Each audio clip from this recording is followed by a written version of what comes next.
I think what we can do as journalists, we can create interactive content, and so therefore I would call this an interactive investigation with gamification elements. And I think we can all, as journalists, investigative journalists, think a lot more about using gamification elements such as point scoring, competition, leaderboards, status progress. That's a field that lends itself to investigations, I would argue, because we're gathering evidence and collecting clues.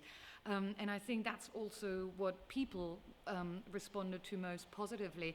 It sort of felt that they had really understood what the work is that we're doing, and they don't just passively consume this, they do it.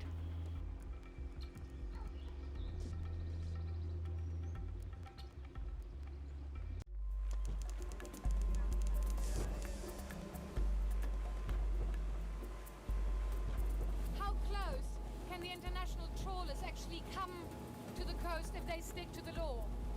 If they stick to the law, we have an area called the IAZ, which is the Inshore Exclusive Zone. I think I generally like the ideas of games, and I like the idea of challenges, and I think maybe that's also where I feel the overlap between investigations and games are, because, I mean, without wanting to sound too superficial, but I do think we have a sense as investigative journalists sometimes of when we pursue something, it's a chase.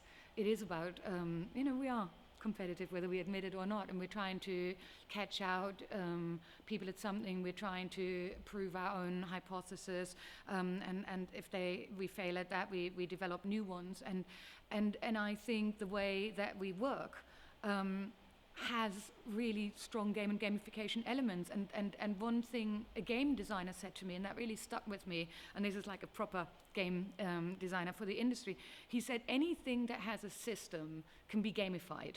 People want to be actively involved. And I think that's for youth audiences is really clear. They want to be part of the making of something, or they want to deconstruct, or I think we can't take our audiences for granted anymore. We also operate in an environment where we can't expect people to sit in front of a TV and watch our output at certain times. We have to find ways of getting into social media feeds for distribution. In fact, now we are no longer just creators, we've become distributors of our own project as well. And I think it was all of that thinking that was behind the choice of trying to create something interactive.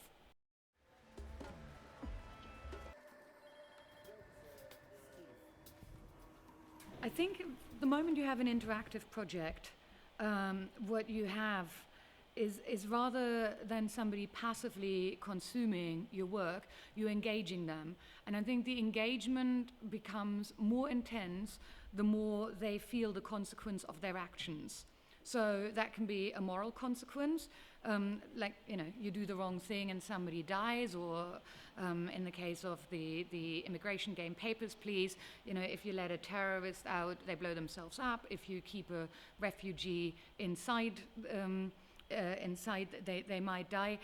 I think what gamified problems do well is teach people about the consequences of their actions, and therefore you have an active process of consumption, and you have learning.